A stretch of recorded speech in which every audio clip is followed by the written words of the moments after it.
Kita dengarkan di media sosial, ada juga anak seorang pejabat yang meninggal dalam keadaan tenggelam. Dimensinya sama, jauh tempat yang berbeda. Bahkan ada mereka meninggalnya sama, harinya sama, tanggalnya sama, bulannya sama, tahunnya sama, bahkan jenis kelaminnya sama. Ada juga tempat yang jauh, tapi jenis kelamin yang berbeda. Sehingga inilah di dalam makna-makna yang besar, ketika tiba masanya, kullu nafsin za'iqatul maut, setiap makhluk bernyawa pasti mengalami yang namanya kematian. Ketika ada yang meninggal dunia, ada kalimat yang kita sebutkan, semoga husnul khatimah. Assalamualaikum Pak Weni. Baru mulai kasar. Ketika ada yang meninggal dunia, ada kalimat yang kita sebutkan, semoga husnul khatimah. Kalimat ini untuk orang yang masih hidup atau yang mati? Hidup. Jangan ragu-ragu. Ya, yang di sebelah sini dia bagi dua. Yang head mati. Yang di sini yang mati hidup. Yang di tengah saya lihat bagus tadi, yang hidup. Nah, yang hidup Pak Ustadz, terima kasih. Yang mati Pak Ustadz, terima kasih Allah. Karena dia mau cari aman, maka dia bagi dua. Yang hidup mati. Tidak apa-apa Allah, boleh. Yang hidup Pak Ustadz atau yang mati, mari saya sampaikan kalimat semoga husnul khatimah. Kalau penulisan Indonesia, jangan pakai K, hilangkan K-nya, langsung H, Hasan. Semoga husnul khatimah. Semoga berakhir dengan kebaikan di jalan Allah. Semoga berakhir berarti belum mati, masih dalam keadaan hidup. Kalau sudah meninggal dunia, ganti doanya. Kalau dia laki-laki, Allahumma ghafir lahu warhamhu wa'afihi wa'afu anhu. Kalau dia wanita, Allahumma ghafir laha warhamha wa'afiha wa'afu anha. Pak Ustadz, berarti kalimat husnul khatimah untuk orang yang masih hidup. Ya, oh kalau begitu, mulai besok pagi, semua TCB yang berjalan di jalan ini, saya semua panggil, Pak Tua, dia main. Mengolah, semoga TCB husnul khatimah. Kalau itu CB mengerti, tidak apa-apa. Tapi kalau dia tidak mengerti, apa dia balas? Dia main. Kita mau tak apa mainnya. Kita mau tak apa ngana. Ada baik-baik kita yang bilang semua mati kita. Seolah-olah kita mendoakan dia cepat mati. Padahal bukan itu rananya. Semoga berakhir dengan kebaikan. Contoh lagi, semoga husnul khatimah. Semoga Pak Ustadz tiba dengan selamat. Saya keluar dari rumah ini, saya mau pamit Bapak Ibu, saya mau pulang. Keluar dari jasad. Setelah saya sampai di alam barzah, saya sudah sampai di rumah. Apakah kita mengatakan semoga tiba dengan selamat? Tidak lagi. Karena saya sudah tiba di sana dengan selamat. Ganti doanya, semoga engkau betah di sana. Semoga engkau bahagia di sana. Semoga engkau tentram di sana. Sehingga itulah kalimat husnul khatimah untuk mereka yang masih hidup. وَلَنَبْلُوَنَّكُمْ بِشَيْءٍ مِنَ الْخَوْفِ وَالْجُوعِ وَنَقْصٍ مِنَ الْأَمْوَالِ وَالْأَنْفُسِ وَالثَّمَرَاتِ وَبَشِّرِ الصَّابِرِينَ الَّذِينَ إِذَا أَصَابَتْهُمْ مُصِيبَةٌ sama-sama قَالُوا إِنَّا لِلَّهِ وَإِنَّا إِلَيْهِ رَاجِعُونَ وَلَنَبْلُوَنَّكُمْ بِشَيْءٍ مِنَ الْخَوْفِ وَالْجُوعِ. Sungguh benar kata Allah, aku akan menguji hambaku dengan sesuatu. Yang pertama minal khauf, ketakutan. Yang kedua wal ju'i, rasa lapar. Bapak Ibu kalau lewat di kubur takut? Tidak takut? Takut. Di Oma tidak takut Pak Ustaz. Kalau pagi Oma, kalau tengah malam mau galak tumete. Pagi berani, siang berani, malam tumete. Jawab salam wajib Oma. Wajib. Kalau kita salam di kubur, mau tunggu orang dia balas Oma? Tidak usah. Kita kalau lewat di kubur, apalagi di Gorontalo ini, coba lihat di samping rumah warga biasanya ada makam, ada kuburan. Ya. Di bawah rumah kakek saya di Pabean itu, di bawah itu ada kuburan. Ingat, kalau kita lewat di kubur, jangan asal lewat Bapak Ibu. Ucapkan salam kepada mereka. Jangan juga kita bikin salam model orang Hindu. Ya, salamnya itu beda. Jangan kita kira salam persis orang Hindu. Lihat kuburan, jalan. Assalamualaikum bro. Dua baris saja. Jangan, bukan begitu. Bagaimana? Saya kasih contoh. Ini kuburan 1, kuburan 2, kuburan 3. Kita jalan. Assalamualaikum ya ahlal kubur. 1 kali. Maju lagi. Wa antum sabiqun. Maju lagi. Wa inna insyaallah bikum lahiqun. Setelah 3 kali salam, tidak usah lagi mampu jago-jago, mau tunggu lagi dia balas. Terus langsung persiapan balik kanan, persiapan tunda tengok. Kapolsek apa dia main? Bukankah jawab salam wajib dia balas? Oh maaf Oma, saya biar Kapolsek saya olo duit Oma. Tidak berani saya mau tinggal. Nah kira-kira bayangkan, tengah malam, gelap gulita, di tengah hutan, ada hujan, tiba-tiba dia balas. Baru dapat dengar lo marah. Waalaikumsalam warahmatullahi wabarakatuh. Kira-kira masih ada Oma? Masih ada? Sudah tidak ada Ti Oma. Dan Ti Oma pesolok hilang 1 kali. Bapak Ibu hadirin wal hadirat yang dimuliakan Allah.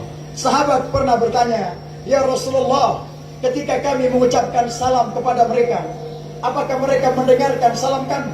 Rasulullah menjawab, ya, mereka mendengarkan salam kalian. Apakah mereka membalas salam kami? Kata Rasulullah, ya, mereka membalas tapi tidak kedengaran. Sebagaimana malaikat membalas salam kalian tidak kedengaran. Nah, Bapak Ibu saat ini datang untuk memaknai bagaimana kita menghibur keluarga, memaknai bagaimana kita mendoakan. Bahkan ada yang memandikan jenazah pada hari yang pertama. Kemudian ada yang mengkafani, ada yang mensolatkan, bahkan mengantarkan ke liang kubur. Rasulullah bersabda, barang siapa yang mengurusi jenazah dari awal sampai akhirnya, maka mereka mendapatkan pahala bagaikan satu kiarat, satu gunung yang besar. Allah berikan pahala baginya. Bayangkan Bapak Ibu, sudah berapa kali Bapak Ibu mengangkat keranda jenazah? Sudah berapa kali menghadiri ketika ada orang yang meninggal dunia, mengurusi jenazahnya? Sudah berapa gunung kita dapatkan Bapak Ibu? Coba kalau seandainya pahala Allah jadikan dalam wujud sebagaimana gunung yang nampak kelihatan, maka bumi ini tidak akan cukup menampung semua hadiah kita. Begitupun dosa, kalau Allah jadikan dosa dalam wujud sebagaimana bau busuknya sampah, maka kita sendiri tidak akan sanggup mencium bau busuk dosa-dosa kita. Di sini ada istri tercinta, ada anak tersayang, ada keluarga daripada almarhum Bapak Haji Iskandar Jufri. Di sini ada kita teman yang pernah bertemu dengan almarhum. Saya mau tanya satu pertanyaan, apakah kita semua ini ikhlas dengan kepergian? Ikhlas, ikhlas. Salamun qaulan min Rabbir Rahim. Allah mengucapkan salam penghormatan kepadanya. Ketika ada yang meninggal dunia, tentu tugas kita memandikan, mengkafani, mensolatkan, mengantar jenazah. Kemudian sekarang kita masuk kepada mensolatkan jenazah. Baru-baru ini ada video yang sempat tersebar. Solat jenazahnya mereka menggunakan ruku. Ada yang nonton? Ada. Betul solat jenazah ini ada rukunya? Yakin? Yakin Pak Ustadz solat jenazah tidak ada rukunya? Berarti kita semua ini sering mensolatkan jenazah. Kita semua mengatakan solat jenazah tidak ada rukunya. Berarti kita semua ini sering mendatangi teman yang meninggal dunia. Inilah yang dianjurkan. Ketika ada yang meninggal, datang. Ketika ada yang wafat, sholati. Karena kalian tahu bahwa bisa jadi besok kamilah yang dimandikan ya Allah. Besok kamilah yang disolatkan ya Allah. Besok kamilah yang diangkat oleh keranda jenazah. Mereka yang pakai ruku itu bisa jadi mereka tidak pernah sholat jenazah. Bagaimana sholat jenazah Pak Ustadz? Sedikit saya mengulas kembali. Sholat jenazah hanya menggunakan 2 gerakan saja. Gerakan yang pertama, takbir secara berdiri sebanyak 4 kali. Tidak pakai ruku dan tidak pakai sujud. Gerakan yang kedua, salam secara berdiri. Assalamualaikum warahmatullahi. Assalamualaikum warahmatullahi. Selesai. Pak Ustadz, rumah saya jauh di kota. Tiba-tiba saya lewat, banyak orang sholat jenazah. Terpanggil hati saya Pak Ustadz untuk menyolatkan jenazah ini. Tapi saya pendatang. Saya bingung Pak Ustadz. Saya tidak tahu jenazah ini laki-laki atau perempuan. Bagaimana cara membedakan bahwa yang disolatkan ini jenazah laki-laki atau perempuan? Diriwayatkan oleh Anas bin Malik radhiyallahu anhu bahwa Rasulullah sallallahu alaihi wasallam sholat jenazah. Ketika jenazahnya laki-laki, maka imam akan sorong sedikit ke kanan. Imam akan berdiri sejajar dengan kepalanya jenazah laki-laki. Oh, imam sejajar kepala, berarti yang terbungkus kain kafan ini adalah seorang laki-laki. Kalau wanita Pak Ustaz, maka imam akan sorong lagi sedikit ke tengah. Imam akan berdiri di tengah, sejajar dengan pusatnya wanita. Imam berdiri di tengah, sejajar dengan perutnya wanita. Oh, imam di tengah, berarti yang terbungkus kain kafan ini adalah seorang wanita. Laki-laki imam sejajar kepala Pak Ustaz. Jo, perempuan di tengah Pak Ustaz. Ya. Kalau banci Pak Ustaz, di mana imam? Tengah-tengah. Di mana? Yang dia sudah operasi kelaminnya, dia sudah rubah kelaminnya. Imam berdiri di mana? Maka imam akan berdiri mensolatkan jenazahnya sesuai dengan pertama kali Allah lahirkan dari rahim ibunya sebagai apa. Ketika dia lahir laki-laki, di dunia dia operasi sendiri menjadi wanita. Yang merubah dia sendiri bukan Allah. Maka kita solatkan dia sebagai seorang laki-laki. Bagaimana kalau dia lahir dua kelamin Pak Ustaz? Ada itu. Di atas laki-laki, di bawah perempuan. Kalau demikian, bisa kita pilih salah satu di antaranya. Kita solatkan sebagai laki-laki dan kita solatkan sebagai perempuan. Ketika seseorang itu meninggal dunia, selesai dari rumahnya, persiapan dia keluar dari pintu rumahnya, akan diantarkan ke liang kubur. Yang mengantarkan kita semua ini ada 3 perkara. Yang pertama adalah keluarga. Istri, anak, adik, kakak, saudara mengantarkan kita. Yang kedua adalah harta, mobil, rumah, motor, pesawat, kapal mengantarkan. Yang ketiga adalah amal ibadahnya. Almarhum Bapak Haji Iskandar Jufri, betapa banyak amalnya, betapa banyak sedekah-sedekahnya. Bahkan sampai hari ini ia sudah meninggal dunia, masih berbagi sedekah bagi kita semua. Belum kita datang pada hari ini, masih beberapa minggu kemarin Ibu Haji menelpon saya, baru berniat melaksanakan kegiatan ini. Malaikat sudah mencatat nama-nama orang yang datang. Bagaimana langkah kaki Bapak Ibu yang datang sampai ke sini? Bagaimana putaran rodanya? Bersedekah waktu banyak yang lebih penting. Tapi Bapak Ibu semua kakak saudara lebih mementingkan datang untuk menghargai undangan ini dan datang untuk mendoakan kepada almarhum. Kita yang datang ini ratusan Bapak Ibu, bahkan almarhum sudah meninggal dunia. Banyak sedekah-sedekah yang bermanfaat yang terus dia berikan. Insya Allah almarhum akan diberikan tempat yang tinggi derajatnya di sisi Allah Subhanahu wa ta'ala. Masuklah kalian kuburnya. Ketika keluarga mengantarkan keluarga ini kembali ke rumah masing-masing, kemudian hartanya kembali. Kemudian setelah itu sampailah di situ persiapan. Datanglah 2 sosok malaikat yang matanya merah kebiru-biruan, namanya malaikat Munkar dan Nakir. Malaikat ini bertanya, "Man rabbuka?" Siapakah Tuhanmu wahai mayit? Yang kedua, "Man nabiyuka?" Siapakah nabimu? Yang ketiga, "Man imamuka?" Apakah imam penuntunmu? Yang keempat, "Man kiblatka?" Apakah kiblatmu? Yang kelima, "Man dinuka?" Apakah agamamu? Yang keenam, "Man ikhwanuka?" Siapakah saudara-saudaramu? Apakah almarhum bisa menjawab pertanyaan ini? Bisa. Kita semuanya insya Allah bisa menjawab dengan tangannya yang hari-hari bertakbir. Ya Allah, dia tidak bisa salat berdiri pada hari itu ya Allah, karena sakitnya ya Allah. Dia hanya salat duduk ya Allah. Dia tidak bisa duduk ya Allah. Dia berbaring ya Allah. Dia tidak bisa berbaring, dia miringkan badannya ya Allah. Dia tidak bisa lagi bergerak. Lisannya salat ya Allah. Tidak bisa lisannya, tangannya isyarat salat ya Allah. Tidak bisa tangannya, hatinya salat ya Allah. Tidak bisa hatinya, berarti mati ya Allah. Ketika itu akan ditanyakan, "Man rabbuka?" Rabbi Allah Subhanahu wa ta'ala. Tuhanku Allah Subhanahu wa ta'ala. Yang kedua, man nabiyuka, siapakah nabimu? Nabi Muhammad sallallahu alaihi wasallam.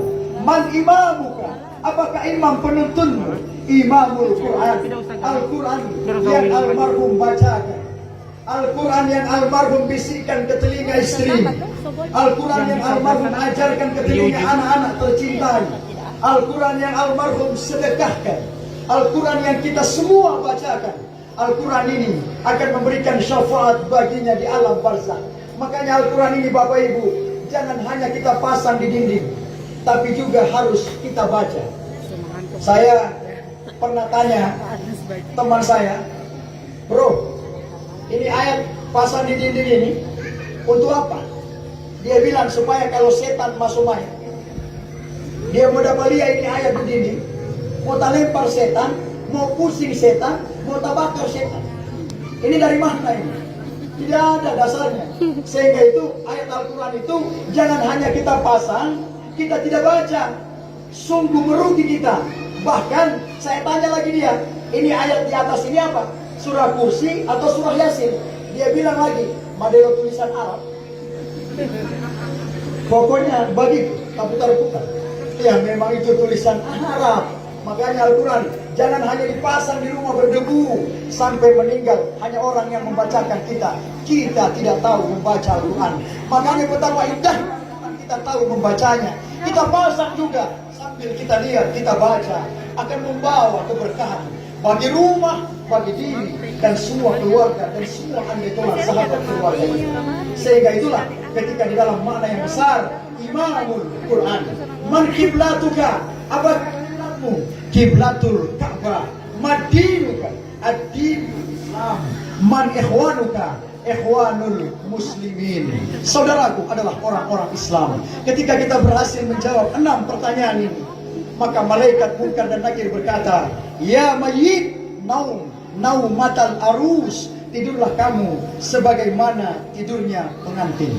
Ada perpisahan hidup, ada perpisahan kematian.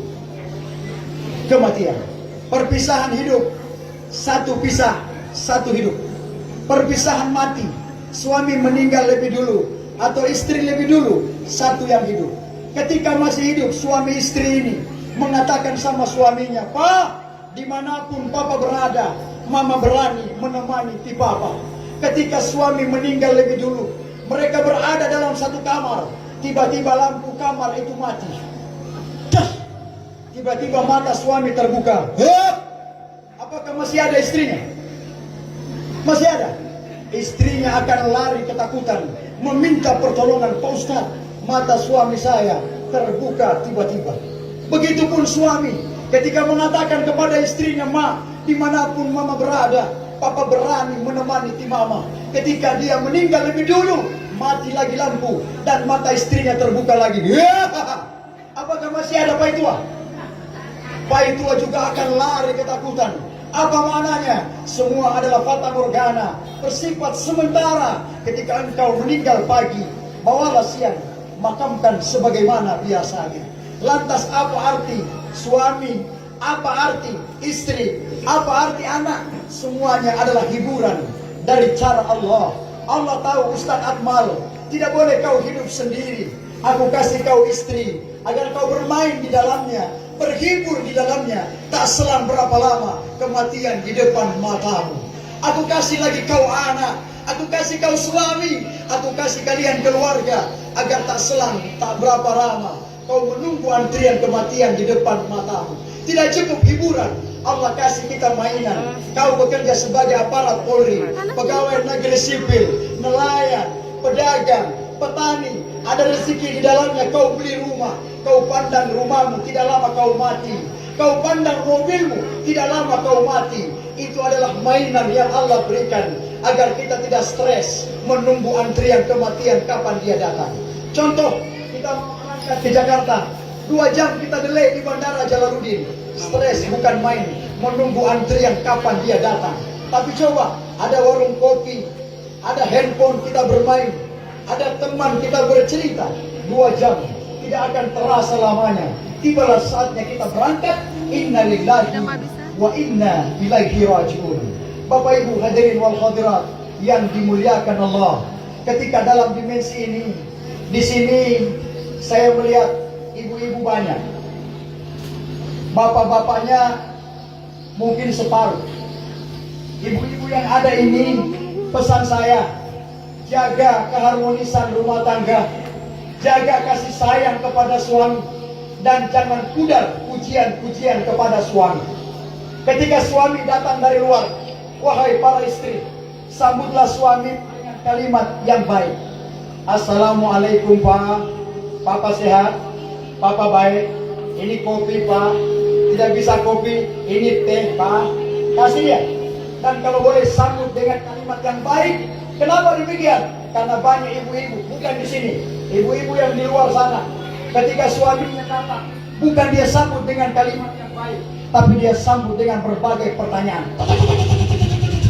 Kasihan suamimu, bayangkan kalau dia pulang hanya tinggal nama. Bahkan ketika suami mau keluar saja dari pagar, sudah ditelepon, halo, di mana Bapak? Masih di jalan Mama. So sampai? Belum. Nanti kalau sudah di kantor, video call dulu. Hati Allah Madelo tahanan kota Paitua. Kasihan dia.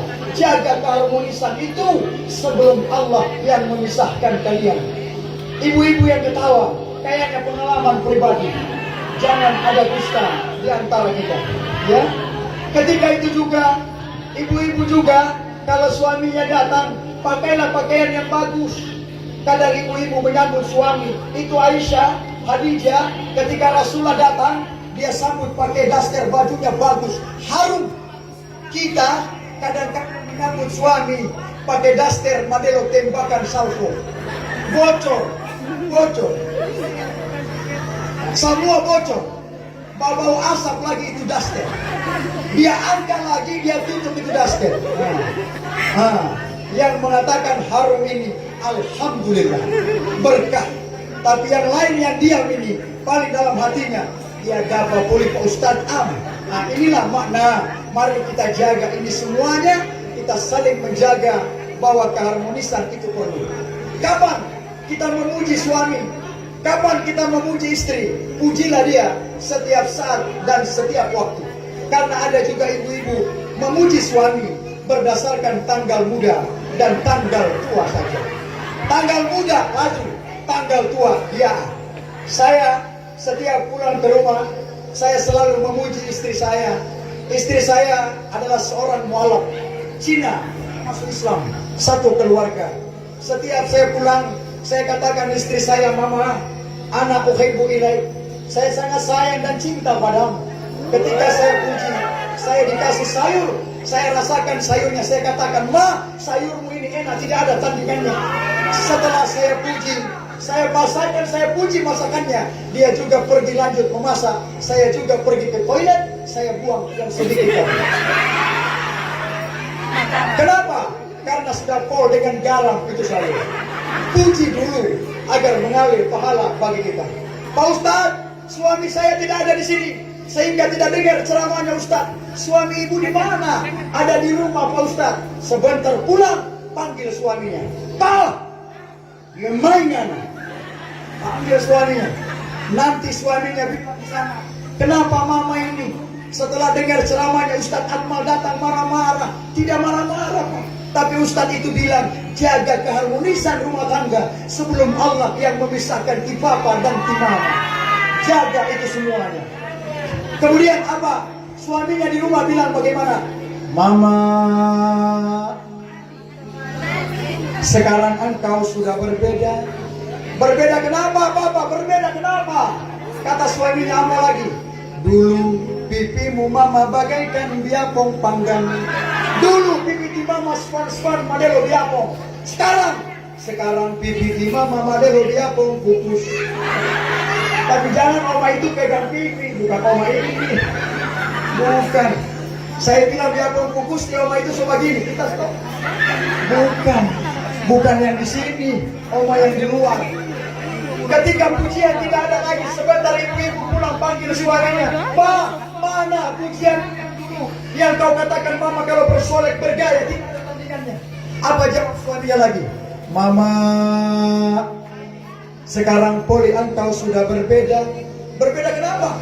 Alis matamu mama dulu kau ukir bagaikan semut berbaris yang pendek saja.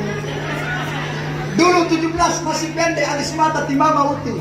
Sekarang 71 tahun. Sekarang nanawau kau ukir alis matamu Madelo gunung tilong kabila. Tapi jangan ibu ini baku hagar. Jangan, bukan ini ya, bukan. Saya bilang begitu ibu bersih sama baku hagar. Karena karisma.